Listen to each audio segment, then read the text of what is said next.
se ha dedicado a la música, pero también ha sido un colaborador, es escritor también y es un colaborador asiduo en diversos medios de comunicación, desde su mirada crítica de la política, tanto en México como en América Latina. Federico Bonazo, muchísimas gracias por aceptar conversar con nosotros. Al contrario, Rubén, me da muchísimo gusto saludarte, igual que a Jesús y a la audiencia de ustedes. Muchísimas gracias. Pues queremos conversar contigo para conocer tu opinión, tu lectura, tu análisis de lo que está pasando en estos tiempos tan oscuros, tan turbulentos, en los que digamos, se hace realidad esta amenaza que lanzó Donald Trump desde que tomó posesión el enero del año pasado, que dijo que relanzaría la doctrina Monroe, y lo estamos viendo. Ya invadió Venezuela y ahora está estrangulando a Cuba, y hay amenazas contra México, contra Colombia, entre otras naciones. ¿Cómo estás mirando esta situación en este momento en particular, después de Venezuela, estas medidas de estrangulamiento a Cuba, Federico Bonazo? Mira, podría intentar un análisis frío, calculado, usando las categorías de la geopolítica, del internacionalismo, más o menos académicas, para parecer yo un analista que entiende más o menos cuáles son los términos de una discusión, pero te contesto como un ciudadano que estoy horrorizado ante el mundo que estamos viviendo. Es decir, llevamos ya muchos meses viviendo, y te diría años, porque el punto de partida de este nuevo mundo, de este nuevo desorden internacional, donde el derecho internacional y todas las instancias que habíamos construido para protegerlo, y los convenios como el de Ginebra, todos los convenios que están destinados o estaban destinados a proteger los derechos humanos, a regular las relaciones entre los países, entre los mismos pueblos, porque son tratados y convenciones de respeto a derechos humanos que también tienen un carácter supraconstitucional, es decir, las constituciones de muchísimos países, los países firmantes de estos acuerdos, tienen que obedecerlos. Y lo que estamos viendo desde la implementación de la etapa más cruda del genocidio en Gaza no es sino la ruptura o tirar a la basura toda esa construcción que tanto tiempo le costó a la humanidad, no porque siempre se hubiera respetado, y mucho menos durante la Guerra Fría, pero porque ponía ciertos límites y también nos sirvió, como en el caso del apartheid sudafricano, para revocar o revertir procesos de crímenes de lesa humanidad, racistas, supremacistas, con los cuales la humanidad se ha enfrentado desde que es humanidad. En ese sentido, como primer capítulo del horror, a partir del 7 de octubre del 23 hemos visto la implementación de un genocidio en Gaza. Y luego hemos visto, y no lo menciono porque quiero evadir tu pregunta sobre Cuba, sino porque me parece que está absolutamente comunicado y tiene que ver el genocidio en Gaza como primer capítulo, insisto, de esta nueva fase del mundo que nos ha tocado vivir, con lo que estamos viendo en Venezuela, en Cuba y en nuestra región. Es decir, la agresión, y qué bueno que la mencionaste, el secuestro de un presidente soberano, de un país soberano. Te pueda caer mal, te pueda caer bien, le puedas querer hacer las críticas que le quieras hacer, a cualquier gobierno se las podemos hacer. Pero no hay nada que justifique el secuestro por parte de una fuerza, de una potencia militar como los Estados Unidos, que es la potencia militar más grande de la historia de la humanidad. Nada puede justificar la violación soberana que hemos visto, que agredía al continente entero. Los que decíamos que la agresión a Venezuela no era solo una agresión a Venezuela, sino al continente entero, nos referíamos a que ahora van por Cuba y que después van a ir por México, por Colombia, porque se les antoje ir dentro, sí, esto hay que decirlo, los límites de la política real que también constriñen a Trump y al trumpismo. Porque, por suerte para la humanidad, no puede hacer todo lo que quiera. Ahora, con que haga un poco de lo que quiera este hombre y esta administración, porque no solo es él, pueden causar un enorme daño, y es lo que estamos viendo. Este último decreto, orden ejecutiva de Trump, de ponerle aranceles a todos los países que se atrevan a comerciar crudo, petróleo, con la isla de Cuba, va a ameritar un castigo, una sanción, con lo que eso implica para el pueblo cubano. Otra vez, nos guste más o nos guste menos, ¿en qué devino aquella revolución? Unos tenemos unas ideas, otros tenemos otras. Claro. Esto no tiene que ver con la revolución cubana ni con la democracia en la isla. Esto tiene que ver con una vieja revancha del exilio de Miami que ha puesto a uno de sus hombres en el Departamento de Estado, ese hombre llamado Marco Rubio. Estamos viviendo un mundo tan asfixiante, tan terrible, donde el crimen de lesa humanidad, la voladura de lancheros en el Caribe, en aguas cercanas a Colombia, después de que Petro salía de la reunión con Trump diciendo, me caen bien los gringos viejos, el gringo franco, perdón, me caen bien los gringos francos, no gringo viejo, ese era Ambrose Bierce, un gran escritor norteamericano, no, me refiero, dice Petro, me caen bien los gringos francos, y el gringo franco le vuela unas lanchas muy cercanas a aguas colombianas otra vez, con personas que no sabemos si eran pescadoras, si eran turistas, o si eran narcotraficantes, en cuyo caso tampoco amerita este ejercicio de asesinato extrajudicial que está perpetrando los Estados Unidos en nuestras aguas latinoamericanas. Es un mundo muy, muy, muy jodido, perdón que use la palabra, porque no se me ocurre otra. No, muy pertinente, muy pertinente. Y bien lo decías, no puede hacer todo lo que quiera. Sin embargo, y dado digamos, reordenamiento geopolítico, lamentablemente, creo que América Latina queda muy mal parada, porque con este relanzamiento de la doctrina Monroe, pues lo dijeron explícitamente en digamos, muy desesperanzadoramente para los latinoamericanos, en la estrategia de seguridad nacional dijeron, este es nuestro hemisferio, apropiándoselo, anticipando que no permitirían que otras naciones explotaran, entre comillas, los recursos de esta región, anticipando también que los recursos de esta región de nuestros países latinoamericanos, pues quedan a su disposición, como ya estamos viendo con el petróleo venezolano, Federico. Exacto. Este documento de seguridad nacional, publicado en noviembre, donde se explicita todo lo que tú muy bien acabas de describir por parte de la intención de esta nueva faceta imperial, habla de un repliegue hemisférico que tú acabas de poner sus puntos más importantes muy bien sobre la mesa. Yo desconfío un poco de ese documento porque también estoy viendo, no es que no quieran hacerlo y no es que no estemos viendo parte de esa estrategia operando ya en nuestro continente. Tampoco dejaron de poner su bota militar y sus presiones en el pasado. Hay que recordar el apoyo permanente de los Estados Unidos a través de ese terrible agente que fue Kissinger a las dictaduras militares del Cono Sur o de Centroamérica. Es decir, no es que cada vez que hay un proyecto realmente redistributivo que pone en tela de juicio la preponderancia de las compañías estadounidenses y sus intereses sobre nuestros propios intereses como naciones latinoamericanas, estos tipos no hayan optado por la violencia, promover la violencia o la desestabilización política en nuestros países, porque lo han hecho a lo largo de toda nuestra historia. Ahora vemos un recrudecimiento de esa estrategia apoyada por un secretariado latinoamericano con vocación de colonia que yo no había visto hace mucho tiempo. Exacto. Desde Milei a María Corina Machado, pasando por Bukele y Noboa, hemos visto un nivel de arrastre con los intereses estadounidenses. Ni hablar Lili Telles, ¿no?, que va todas las semanas a Fox a pedir que intervengan. México, por suerte aquí la correlación de fuerzas entre el proyecto progresista, popular, de justicia social, que con todos sus defectos sigue encarnando la 4T, a diferencia de lo que quiere la derecha mexicana o el antiobradorismo mexicano, es muy diferente a la que vemos en otras latitudes de nuestro lastimado continente latinoamericano. Pero les confieso que también cuando uno ve la escalada que está proponiendo Estados Unidos con Irán, sí, o la captura de otro buque petrolero de los Estados Unidos. O sea, los Estados Unidos captura un buque petrolero de bandera incierta o indefinida en el Océano Índico ayer. Nos habla de que tanto se repliegue, como ellos mismos han anunciado, no se ve. Ante una China que mira con enorme indiferencia, esa que da el autointerés, y que no pasa de lo declarativo, incluso en lo declarativo. China está bastante suave, como diciendo, está bien, mientras no te metas en Taiwán. No sé qué tipo de provocación más espera China para dar algún tipo de reacción geopolítica un poquito más, usando incluso a ese instrumento que muchos quieren tirar a la basura, condición con la que yo no estoy de acuerdo, que es las Naciones Unidas y su Consejo de Seguridad. Que ese es el plan de Trump. Las Naciones Unidas hoy le estorban a Trump. ¿Qué tal, Federico? Un gusto saludarte. Te saluda Jesús Estrada.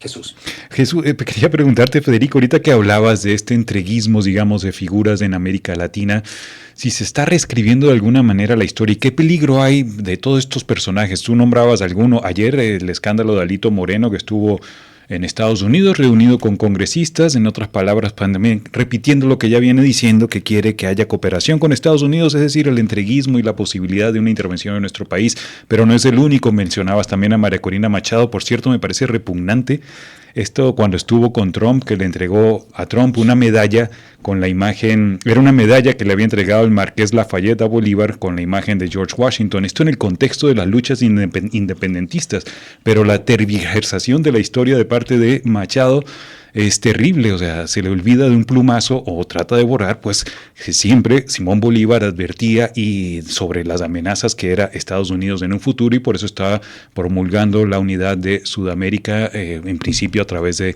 lo que fue la Gran Colombia. ¿Qué te parecen estas actitudes entreguistas, digamos, de estos nuevos políticos? Nuestras élites latinoamericanas tienen una historia oprobiosa, un prontuario de entrega y vocación colonial, de convertirnos o acentuar la condición de colonia que muchos de nuestros países siguen teniendo con los Estados Unidos, bueno, tan antigua como el continente mismo. Bolívar no solo era un idealista, Bolívar era un estratega, igual que San Martín, que habían concebido que si no se generaba un ejército latinoamericano que nos pudiera defender, que si no se generaba una patria grande que pudiera oponer sus intereses, cultura e identidad común a los intereses del gran imperio anglosajón, nos iba a ir muy mal. Y lo estamos viendo hoy. Lo estamos viendo hoy, cuando el imperio dice yo voy por todo, me regreso al patio trasero con todo. Lo que estamos viendo son, por un lado, este secretariado de las élites entreguistas, que no duda como Milei en ofrecerle la Patagonia entera a Trump o lo que quiera, porque Trump hasta le pagó las elecciones a Milei. Claro. No hay que olvidar el apoyo ya no del FMI, sino de Scott Bessent, el secretario del Tesoro, directamente a Javier Milei y su grupo político para que no se le cayera el dólar justo antes de las elecciones intermedias.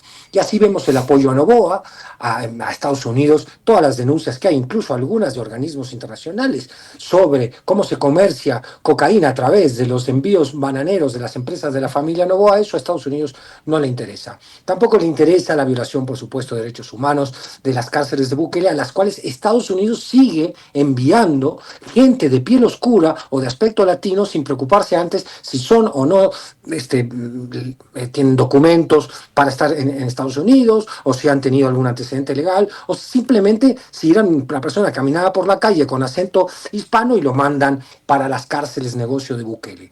El nivel de atrocidad, cuando uno ve el accionar del ICE en las calles de Estados Unidos, estamos viendo realmente los operativos de la policía del terror de Trump, ¿no? Que no solo están allí para capturar y expulsar migrantes, sino que ya han empezado a actuar sobre los propios ciudadanos estadounidenses con una clara advertencia: si estás en contra de Trump, te puedo meter un balazo en la cabeza. Y no sabemos si eso no va a derivar en que la posible derrota electoral de noviembre en las midterms elections en los Estados Unidos, primero se llegue a ellas, o si se llega de manera desfavorable para el trumpismo, no pueda actuar Trump fuera, ya como lo intentó al final de su primer mandato, con la estrategia golpista. No sabemos, porque este tipo evidentemente es un autoritario de vieja cepa, tiene un ADN autoritario, y no sabemos hasta dónde va a querer llevar ese autoritarismo represivo, supremacista, en el mismo corazón de los Estados Unidos. Estas son las preguntas que como humanidad están abiertas en este momento. En este momento. Federico Bonazo, ¿cómo miras justo en este contexto las posibilidades de una intervención en México que ya ha anunciado? Un tema, no sé, aquí lo hemos comentado y no sé qué opines, que igual a lo mejor coincides, pero yo decía hace unas semanas que esta discusión hace un año parecía una cosa absurda, ¿no? Que no era presente, pero ahora realmente lo es, después de lo que hemos atestiguado de lo que es capaz Donald Trump y su gobierno, todo su base electoral, pero también su equipo gobernante. ¿Qué riesgos ves de un escenario de intervención en México de algún tipo? Mira, no me gusta jugar ni al alarmismo ni al fatalismo, pero tampoco me gusta taparme los ojos ante las señales de la realidad. Las señales son muy preocupantes.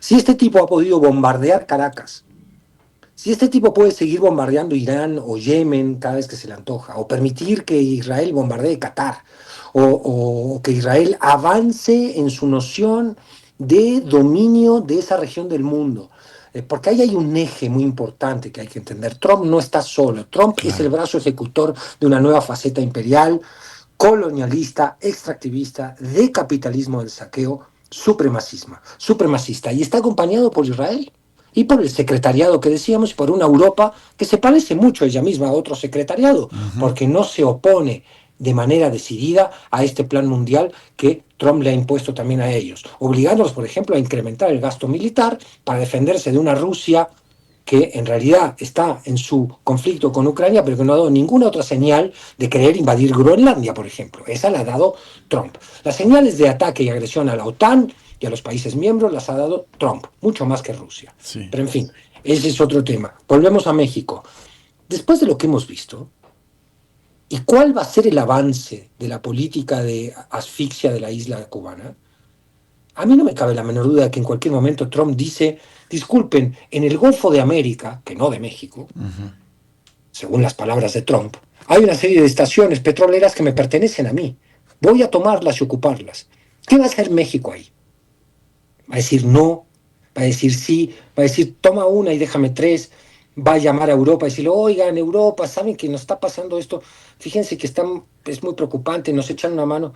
No, México, Colombia, Lula en Brasil, eh, Orsi en Uruguay, el bloque más o menos progresista de la decencia más elemental, está muy lento en reorganizar, Así es. reagrupar las fuerzas continentales a través de las instancias que tenemos. La CELAC sería una de ellas, no la estamos reactivando. Muy lento en llevar a las Naciones Unidas. Incluso Lula ha propuesto que la Junta de Paz de Trump no está tan mal si Sí. se incluye a la parte palestina. Como diciendo, sí, hagan una ONU paralela y tiremos a la basura eso porque ya no sirve. La misma Claudia Sheinbaum ha dicho, y la ONU está, sí, la ONU está mal, está adormecida, pero la ONU la formaron todos los países del mundo. Ujú. Funcionaria de la ONU es esa valiente Francesca Albanese que ha hecho la denuncia del genocidio. Sin la ONU, peor nos va a ir. El plan de Sí, Trump es sí. derribar la ONU. Como no reactivemos las instancias de cooperación continental, internacional, estos tipos van a avanzar. ¿Y ahí qué les vamos a decir? En ese sentido, no veo descartable una acción militar de Estados Unidos en México como otro de sus gestos de amenaza para después conseguir en otros terrenos comercial o de autointerés lo que ellos quieran. Me gustó digamos, este concepto, esta palabra que usas del secretariado en América Latina, pero me parece que está funcionando, que esa es claramente la estrategia de ir apoyando a gobiernos afines a esta doctrina imperial. Y leí ayer a un comentarista español, no recuerdo el nombre, pero decía que en este momento es clave las elecciones en Francia, porque si gana una derecha, digamos, cercana al trumpismo, podría derivar en una mayor cesión de la que ya hemos visto de la Unión Europea hacia la política de Estados Unidos. Pero lo mismo está ocurriendo en América Latina, ¿no? Es decir, por ejemplo, lo que acabamos de ver en las elecciones en Honduras, como también hubo un apoyo decisivo del gobierno de Trump a un candidato cercano a sus tendencias, y mientras estos gobiernos tímidamente progresistas pues no están reaccionando bien, como bien acabas de describir, me parece que la estrategia de Donald Trump de ir poniendo gobiernos afines a su doctrina está avanzando peligrosamente. Coincido, además esto está explicitado por Trump. Trump ha dicho que va a poner, se lo ha dicho a la OTAN en su cara, que va a poner dinero allí donde crea que está defendiendo un proyecto donde se defienda, por ejemplo, a Europa de los migrantes. Exacto. Con esta concepción racista, xenófoba, que lo anima. Es decir, han confluido en este momento, en este lamentable siglo que nos ha tocado ver Sí. y vivir en él, han confluido dos cosas. Una derrota de la batalla ideológica, cultural de la izquierda, a la cual la derecha le arrebató su carácter de rebelde, su carácter libertario. Históricamente, la palabra libertaria estaba asociada a la izquierda, no a la derecha. Claro, Bueno, así hoy los es. libertarios, perdón, No, sí, que efectivamente. Los libertarios son ellos, palabra. ¿no? Hay una cantidad enorme de jóvenes que hoy se identifican con Milei, con Trump, con Bukele, pensando que están haciendo un verdadero cambio con estos outsiders que vienen a sacar a los viejos estafadores de la política tradicional, que los habían estafado durante todos estos años, y siguen votando estas opciones políticas, votan a Kast en Chile, que es el regreso al pinochetismo. Es decir, hay una derrota enorme ideológica del campo de la izquierda. Sí. Confluye con esta nueva reacomodo de las potencias internacionales que se vuelven a repartir el mundo y donde Estados Unidos, en una clara debilidad que lo hace más peligroso, ojo, no es que lo hace más vulnerable, lo hace más peligroso. También propone como salida a esa crisis interna al trumpismo. El trumpismo expresa la decadencia de los Estados Unidos. Y al confluir la derrota ideológica de la izquierda con la aparición del neofascismo en el siglo XXI, estamos en la tormenta perfecta.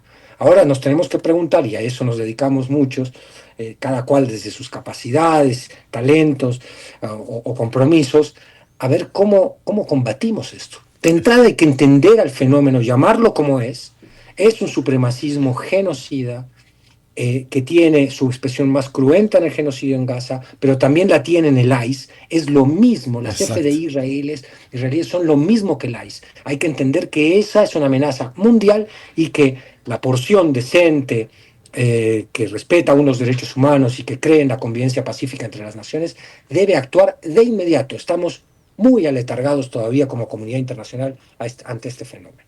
Federico, y en ese contexto, pues, ¿qué perspectiva hay? Digamos, yo todavía tengo esperanza, sobre todo desde el anticapitalismo. O sea, el problema que estamos viendo es fundamentalmente capitalista y es una lucha de los de arriba, como decía el Ejército Zapatista de Liberación Nacional en un comunicado hace poco. Estamos viendo la lucha de los poderes de arriba, digamos, los capitalismo nacionalista contra el capitalismo progresista, podremos decirle.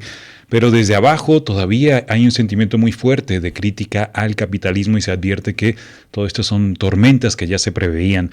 El futuro, digamos, está desde un posicionamiento más hacia la izquierda radical o más hacia dejar claramente que hay que asumir posiciones anticapitalistas, o todavía hay márgenes para el progresismo, digamos, socialdemócrata, que en algunos países pues dejó algo que desear, ¿no? En los gobiernos, sobre todo en América Latina. Es una pregunta magnífica, y yo sería un poco petulante si me atreviera a responderla con una seguridad que no creo que tenga ni siquiera el mejor o la mejor pensadora política que pueda estar abonando hoy a una discusión fundamental.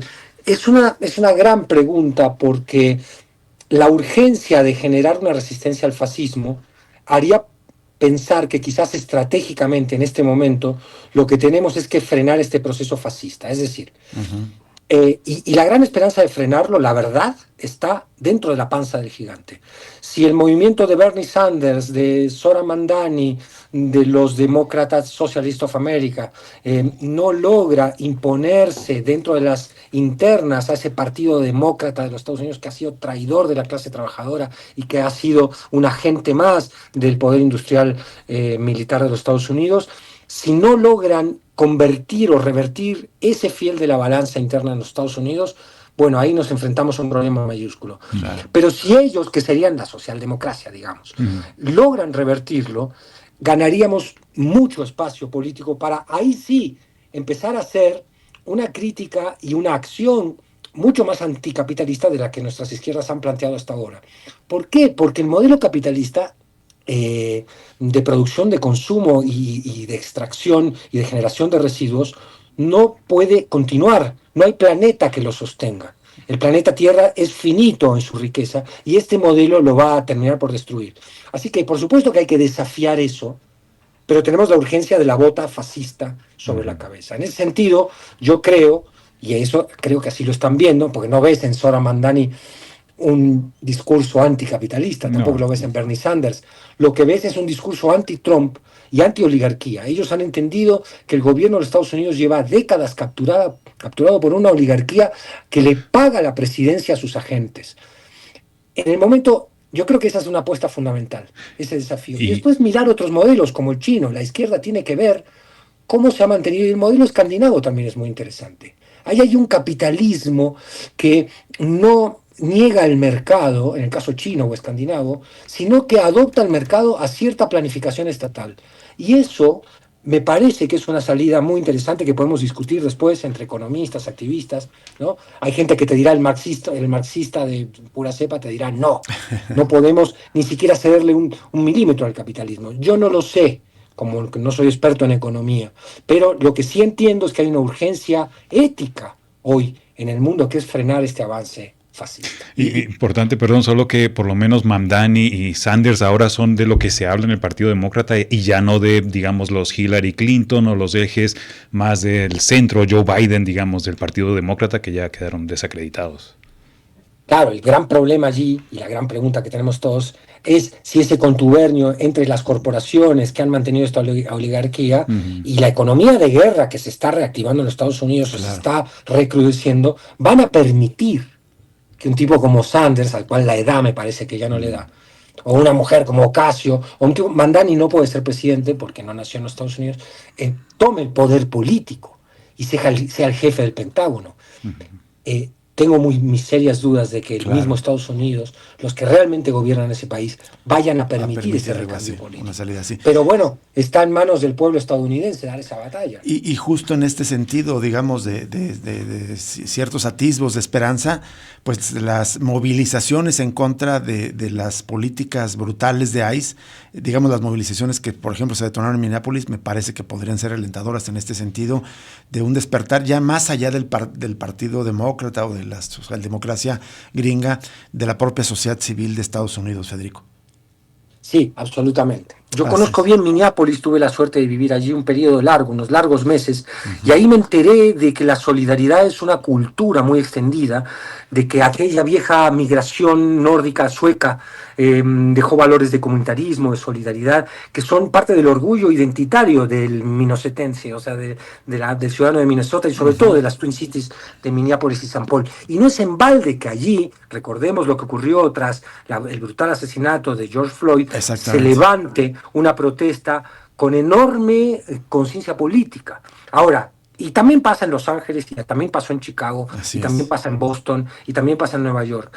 Ahora, cómo estos focos de resistencia al trumpismo, que sin duda tienen una conciencia política, estamos viendo el renacimiento de las Black Panthers, cómo esos focos van a articularse políticamente, cuál es el espacio institucional que les va a dar salida en noviembre. El Partido Demócrata, no hay de otro. Claro, así es. Está perdiendo, los republicanos y Trump están perdiendo allí en distritos donde habían ganado y conservado el poder desde hace 30, 40 años y están empezando a perder. Ha pasado en Kentucky, ha pasado, en Texas, ha pasado, claro.